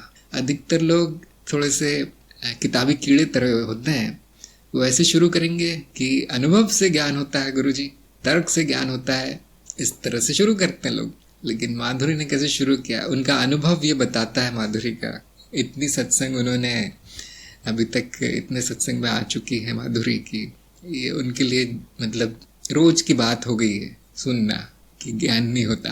करीब करीब रोज ही बता दिया जाता है, एक बार आपको याद दिला दिया जाता है ज्ञान नहीं होगा यहाँ पर। जो नए नए आते हैं बड़े चकरा जाते हैं। लेकिन देखिए अज्ञान का नाश ज्ञान है, जो है वो है। आपने जो गलत मान रखा है उसको हटा दो, जो भी आपके सामने हो ज्ञान है, अप्रोक्ष अनुभव, उसका अर्थ ये है। तो उनका उत्तर बिल्कुल सही था।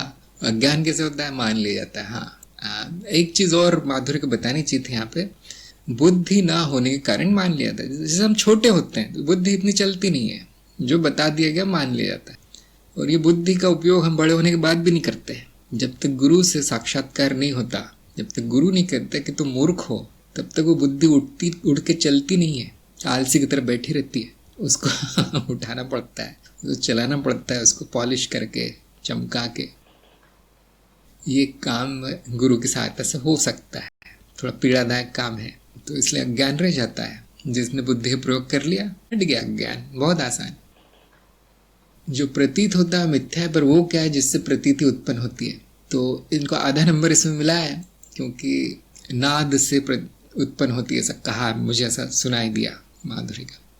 लेकिन मैं सत्संग में जानना चाहूँगा लोगों से कि क्या है जिससे उत्पन्न होती, क्या है जो प्रतीत होता है। एक उत्तर नाद है, हाँ मैं ये बोला जा सकता है, लेकिन वो विज्ञान का उत्तर हो गया, वो वैज्ञानिक उत्तर है वो। योगेश ने कहा माया है, मीरा ने कहा वो अज्ञेय पराभौतिक परमानसिक है। हाँ ये भी सही बात है आपकी, अज्ञेय जाने नहीं जा सकता किससे प्रतीति उत्पन्न हो रही। जैसे कि अभी मैंने कहा शून्य नाम दे देते हैं हम, लेकिन नहीं जाना जा सकता कैसे, माया है। स्नेहलता ने कहा, अनिल का भी कहना अज्ञेय है। हल्दर ने माया चित्त कहा है, विजेंद्र ने चित्त कारण, स्नेहलता ने जाने नहीं जा सकता। हाँ जी, अच्छे उत्तर आए काफी। सोनल ने कहा है स्मृति के दो अनुभव कंपैरिजन से प्रतीत होते हैं। अच्छा, उससे मिथ्या प्रतीत होती है, आप कहने मतलब वो भी मिथ्या है। बहुत टेढ़ा प्रश्न है थोड़ा सा। और मेरा ऐसे जवाब रहता है, हाँ ओम ने कहा है नाद है। हाँ मैं अक्सर यही जवाब देता हूँ, नाद है, नाद से ही नाद को नहीं जाना जा सकता, नाद का अनुभव नहीं होता, केवल जो प्रतीत होता है उसका अनुभव होता है। हम कहते हैं तन मात्राओं का अनुभव होता है, ऐसा कहते हैं, जो पूरी तरह से मिथ्या है, मनगढ़ंत है, चित्त निर्मित है। लेकिन कभी कभी मैं ये भी कहता हूँ कि आप ही हैं, ये अद्वैत के स्तर पर बोला जा रहा है, आप ही हैं इसके पीछे, आप ही प्रतीत होते हो स्वयं को कई रूपों में। जैसे सागर पर लहरें हैं, वो पानी का रूप है। अगर वो उस लहर में बुद्धि आ जाए, उस लहर में स्मृति आ जाए, उस लहर में योग्यता आ जाए कहने की कि मैं कहाँ से प्रतीत हुई हूँ, तो यही कहेगी कि मैं तो पानी हूँ। तो अद्वैत के स्तर पर ये उत्तर मेरे हिसाब से अच्छा रहेगा कि मैं ही हूँ जो स्वयं को प्रतीत होता हूँ। किससे उत्पन्न हो रही है? मैं ही हूँ। ध्यान दीजिए, अद्वैत पर एकता है, अनुभव और अनुभवकर्ता एक है। तो ये कहना सत्य है, एक तरह से माना जा सकता है इसे। विशेषकर मतलब तब कहा जाता है जब हमें थोड़ा सा सटीकता से छूटने का अवसर मिलता है, जब हमें थोड़ी कविता करने की इच्छा होती है, तो ये कह दिया जाता है कि मैं ही हूँ जो प्रतीत होता हूँ उसमें। स्वप्न भी मैं हूँ, स्वप्न दृष्टा भी मैं हूँ, ये अद्वैत के स्तर पे कहते हैं। और द्वैत के स्तर पे हम कहते हैं कि देखिए स्वप्न मैं नहीं हूँ, मैं स्वप्न का दृष्टा हूँ। इसमें बड़ी सटीकता है, इसमें बड़ी सटीकता है। माया है, मुझे कुछ नहीं करना उसका, मैं सत्य हूँ, इसमें बड़ी सटीकता है। लेकिन अद्वैत पे सारा धरा का धरा रह जाता है, इसमें कुछ बुद्धि तर्क वर्क नहीं चलता उस स्तर पे, तो बस कविता चलती है वहाँ पे। कभी कभी कह दिया जाता है अस्तित्व को स्वयं का ही अनुभव होता है मिथ्या रूप में। मिथ्या रूप है मेरा माया। कभी कभी मैं कहता हूँ मैं ही देवी हूँ, तंत्र मार्गी की दृष्टि से मैं ही देवी हूँ। तो अगला प्रश्न था इनका कि मैं और आत्मन ब्रह्मन दोनों कैसे हो सकता हूँ? कभी आप बोलते मैं आत्मन हूँ, कभी बोलते ब्रह्मन हूँ, कभी बोलते मनुष्य हूँ, कभी बोलते मिथ्या हूँ। एक चीज़ बताओ मुझे, एक चीज़ बताओ। लोग ऐसा कहेंगे। तो नए लोगों के लिए प्रश्न है, और माधुरी का जवाब बिल्कुल सही था कि देखिए एक ही है, नाम अलग अलग है। द्वैत की दृष्टि से आत्मन बोल दिया जाता है, अद्वैत की दृष्टि से ब्रह्मन बोल दिया जाता है। व्यवहारिकता के लिए मनुष्य है। मैं मतलब अहम जीव। तो जैसे जैसे स्तर ऊपर जाएंगे उसका नाम भी बदलेगा, अर्थ भी बदलेगा। मैं क्या हूँ बदलता रहता है। आपने देखा ही होगा, घड़ी बदलती रहती, उससे सुई घूमती रहती मैं की, शरीर से लेकर, वस्तु से लेकर, संबंध से लेकर, पता नहीं क्या क्या। सोचने लगा मैं ही मैं हूँ।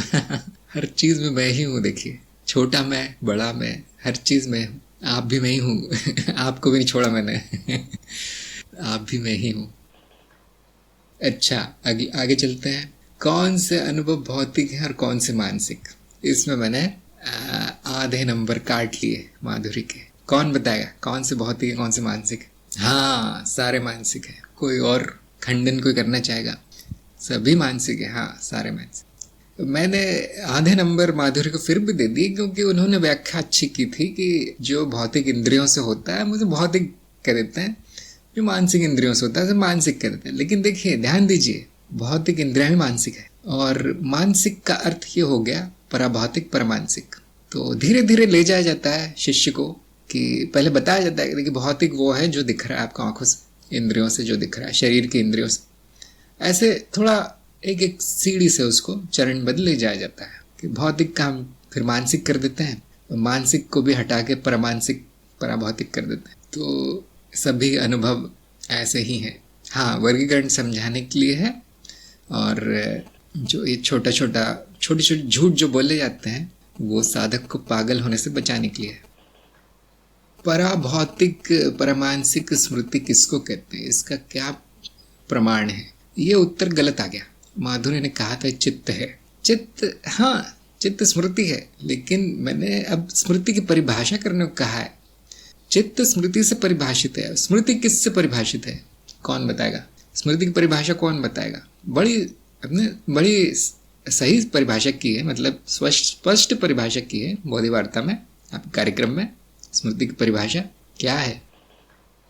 विजेंद्र के संस्कार से। नहीं, गलत है आपका उत्तर। सोनल ने कहा चित्त की परत। नहीं, प्रज्ञा ने कहा संचित ज्ञान है। प्रज्ञा ने कहा तो सच्ची होगा, लेकिन कैसे संचित ज्ञान? संदीप का उत्तर सही है। देखिए, हाँ, संदीप का उत्तर आधा सही है और मीरा का उत्तर पूरा सही है कि नाद जब स्थायी प्रतीत होने लगे तो स्मृति कह दिया जाता है। देखिए, स्थायी नहीं होगा नाद, कभी स्थायी नहीं होगा, लेकिन प्रतीत होने लगता है थोड़ी देर ठहर जाता है नाद, वही वही दोहराता है, उसको स्मृति कह दिया जाता है। कल जो मैंने याद किया था आज भी मुझे वही याद है, मेरा नाम कल जो था वो आज भी वही है। तो क्या है तो नाद, लेकिन लगता है स्थायी, प्रतीत होता है। योगेश ने कहा अनुभवों की छाप, नहीं नहीं नहीं नहीं, अनुभवों की छाप पड़ती है उसको उस स्मृति पर, स्मृति पहले से। पाड़वेकर ने भी कहा गीली मिट्टी पर छाप। वो देखिए इस तरह के उदाहरण दिए जाते हैं, थोड़े से समझाने के लिए उदाहरण दिए, लेकिन आपको परिभाषा सटीक करनी है। ओम ने कहा नाद जब घनीभूत होता है, हाँ जी, ये वैसे किसने कहा था, हाँ किसी ने और भी कहा था आज, हाँ जी, ऐसा लगता है कि नाद ठहर गया वहाँ, पत्थर है, पेड़ है, पहाड़ है, ये सारी स्मृति है, जिसको हम विश्व स्मृति या महास्मृति कहते हैं, विश्व चित्त कहते हैं। वैसे जो भी आपके आसपास दिखाई दे रहा है जगत विश्व चित्त का भाग है, स्मृति है, वो स्मृति की परत है। अब क्यों लगता है कि ठोस, क्यों लगता है कि बदल नहीं रहा, क्योंकि जम सा गया है, वही नाद चल रहा है, दोहरा रहा है वही नाद, घेरे में चल रहा है, वृत्त में। तो महाचित्त की वृत्ति है जगत, देखिए बड़ा सुंदर है वाक्य। इसी तरह से बार बार वही विचार आना स्मृति कहलाएगा, ठहरता नहीं है वो, लेकिन दोहराता है। तो हाँ, नाद रचना का व्यवस्थापन जब हो जाता है, करीब करीब स्मृति कहा जाता है। लेकिन जब व्यवस्थापन हो जाता है तो हम उसे फिर ज्ञान या परत कहेंगे। स्मृति अव्यवस्थित भी रह सकती है, जैसे सरल नाद से जो जटिल नाद बनने लगता है, न रचना जब बनने लगती तो एक समय आएगा, एक स्तर पर केवल स्मृति होगी, कच्ची स्मृति, और वहाँ पर ठहराव होगा, लेकिन व्यवस्थापन नहीं होगा, ज्ञान नहीं होगा कुछ। तो हाँ, नाद का ठहराव स्मृति। हाँ, माधुरी ने भी यही कहा, दोहराव कारण स्मृति स्थायी प्रतीत होती है। तो आपको बोलना चाहिए था नहीं स्मृति की परिभाषा। अच्छा कोई बात नहीं, लेकिन स्मृति मिट्टी से निकला है, मृतिका संस्कृत मिट्टी, तो उससे हम थोड़ा सा अंदाज़ा लगा सकते हैं। जब उस पर छप जाए कुछ और वो हटे नहीं, फिर वहाँ से बदल नहीं जाए, तो बदलेगा, वो कभी ना कभी बदलेगा, क्योंकि अनुभव है तो बदलता ही है। लेकिन उससे ऐसा लगता है कि कोई चीज़ सत्य है। अगर वो चीज़ काफ़ी देर तक ठहर जाए तो आम बुद्धि का मनुष्य जो है, साधारण बुद्धि का मनुष्य, उसको सत्य कहेगा। टमाटर बहुत अच्छा उदाहरण है इसका। कुछ दिन ठहर जाता है टमाटर, खाने का काम आ जाता है। अगर वो नहीं ठहरे, वो जल्दी से बदल जाए, रहेगा वो टमाटर ही, लेकिन उसको कोई सत्य नहीं कहेगा, कोई नहीं। अगला प्रश्न था इनका, नाद का प्रयोग दैनिक जीवन में कैसे करना चाहिए। अब मैं आपको बता देता हूँ कि प्रश्न नहीं था, ये जोक था, ये मजाक था। नाद का प्रयोग दैनिक जीवन में कैसे करना चाहिए। माधुरी ने प्रयास किया बताने का, इसलिए मैंने उनको आधा नंबर दे दिया। सही उत्तर कौन बताएगा। मैंने मजाक में पूछा है, ये प्रश्न घुमाने के लिए पूछा है। मैं देखना चाहता हूँ कि कितनी गहरी समझ है नाद की। नाद की समझ होगी, विज्ञान की समझ माधुरी को है, लेकिन मैं चाहता था कि थोड़ी कॉमन सेंस जिसको कहते हैं ना, वो है या नहीं। हाँ, मीरा ने कहा परिकल्पना है, सत्य नहीं है। नाद को प्रयोग करने का प्रयास मत कीजिए, कुछ हाथ नहीं आएगा आपके। हाँ, हल्दर ने कहा नाद हमारा इस्तेमाल करता है। नाद हमें प्रयोग कर रहा है।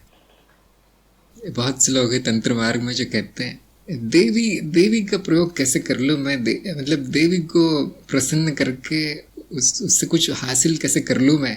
और मैं बहुत हंसता हूँ फिर। देखिए, तुम कठपुतली हो, तुम देवी की रचना हो, तुम देवी का प्रयोग मत करने का प्रयास करो। देवी तुम्हारा प्रयोग करेगी, देवी के लिए उपलब्ध हो जाओ, देवी तुम्हारा प्रयोग करेगी। ऐसे मत बोलो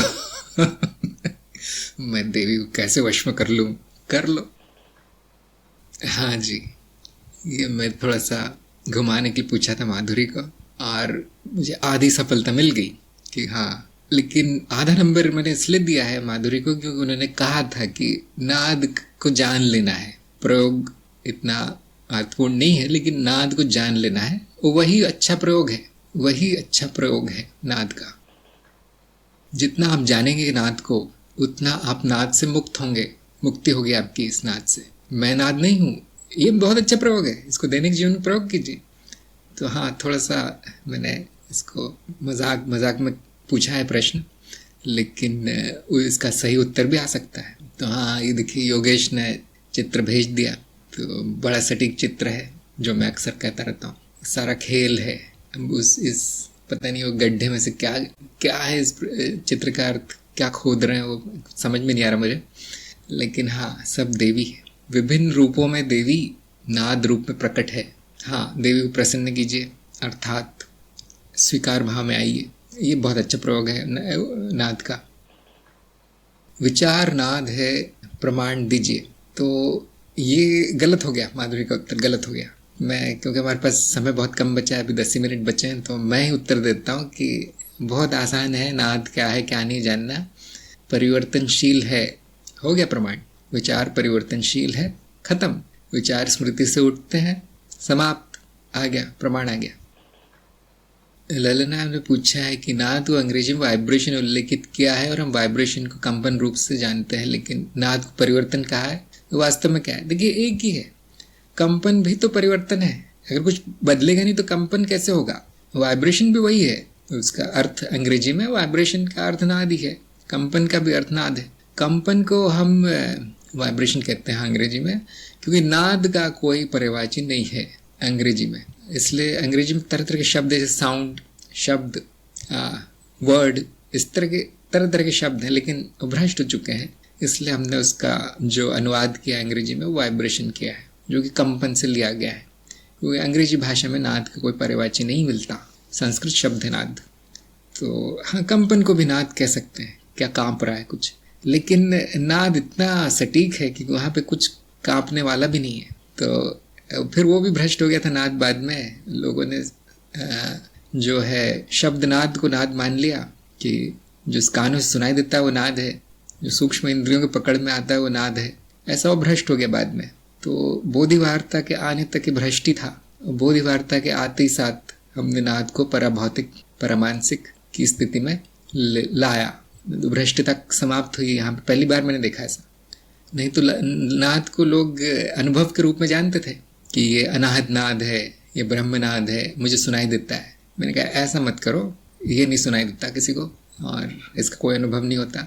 तो वापस उसकी सही स्थिति, सही जगह पे उसको बिठाया गया नाद को, जो कि है भौतिक के परे, मानसिक के परे है उसकी स्थिति नाद की। हाँ, ओम ने कहा है नाद प्रकट अप्रकट है। नाद वो चीज़ है जो स्वयं अप्रकट रहते हुए अनुभव को प्रकट करता है। ये परिभाषा कहीं खो गई थी, हम उसको वापस ले आए हैं। तो ललना को मैं बताना चाहूँगा कि हमेशा परिभाषा पर ध्यान दीजिए, अनुवाद पे नहीं। शब्द का अनुवाद गलत हो सकते हैं, परिभाषा नहीं गलत होगी कभी। जो हमने परिभाषा दी है हमेशा वो अंतिम है, वो अंतिम है। अगर उसका कहीं किसी भाषा में कोई अनुवाद कर दिया है किसी शब्द में, उसको नहीं मानना है, वो मजबूरी का काम है। अगर उस भाषा में उसके लिए शब्द नहीं बना है तो फिर मजबूरी में कोई शब्द लेना पड़ता है हमें। मैं बना सकता था कोई शब्द, ये संस्कृत वैसे का वैसा रख सकता था वहाँ, लेकिन उसके पीछे कारण है। फिर मैं थोड़ा कठिन नहीं करना चाहता था उसको।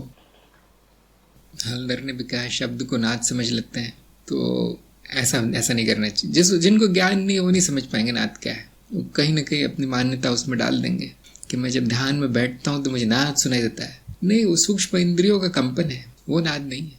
अगर वो पकड़ में आ गया इंद्रियों की तो नाद ही नहीं है, फिर वो प्रकट है, वो मिथ्या है। वो क्या है जो शून्य नहीं है? बिल्कुल सही उत्तर दिया माधुरी ने कि ऐसा कुछ भी नहीं है जो शून्य नहीं है, सभी शून्य है। जिन्हें आत्मज्ञान नहीं है उनके साथ कैसा व्यवहार करना चाहिए? करुणा का व्यवहार करना चाहिए। बहुत अच्छा उत्तर था, पूरे नंबर मिले।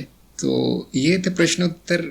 आज का सारा सत्संग प्रश्नोत्तर में ही चला गया, क्योंकि दो लोगों का दो परीक्षाएं थी आज।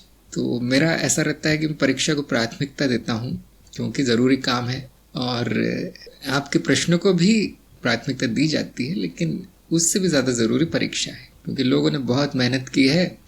और वो जब कहते हैं कि मुझे इस दिन परीक्षा देनी है, तो फिर हाँ, उसी दिन देनी है। फिर बहुत प्रभावित होता हूँ मैं इनके उत्तरों से। जो बड़े बड़े पंडित उत्तर देने में असमर्थ है, वो उत्तर हमारे कार्यक्रम में जो शिष्य हैं उनसे आ रहे हैं, साधकगण, वो उत्तर देते हैं। ये देखकर मुझे बहुत प्रेरणा मिलती है करते रहने की। करते रहो, इसको आगे बढ़ाते रहो। अपना ये जो हमारा जो कार्यक्रम है चलाते रहो, उसको सपोर्ट करते रहो, सबको योगदान देते रहो। अगर कोई उत्तर नहीं दे पाता तो मैं बंद कर देता फिर मैं फिर कार्यक्रम बंद, सत्संग बंद, सब बंद। लेकिन खुशी की बात है, ये कृपा है, सब पे कृपा हो रही है बहुत सारी। अपना छाता बंद रखिए, छाता बंद रखिए, कृपा की बारिश में भीगिए, आप भी उत्तर दे पाएंगे, हर चीज का उत्तर आपको आ जाएगा। शशांक ने कहा है शैव दर्शन में स्पंदन कहा गया। हाँ जी, देखिए एक और शब्द आ गया आपके लिए, स्पंदन, कंपन, नाद, वाइब्रेशन, ये वो शब्द। यहाँ तक कि एक शब्द है मातृका, उसको भी लोग कहते हैं नाद से ही बना है। वो मातृका है, नाद से बनी है। मातृकाओं से मात्रा बनी है और मात्रा से अक्षर बने हैं। ये जो संस्कृत भाषा है ये दर्शन शास्त्र से उभरी है। देखिए कितनी बड़ी बात है, हम सब भूल चुके हैं बातें।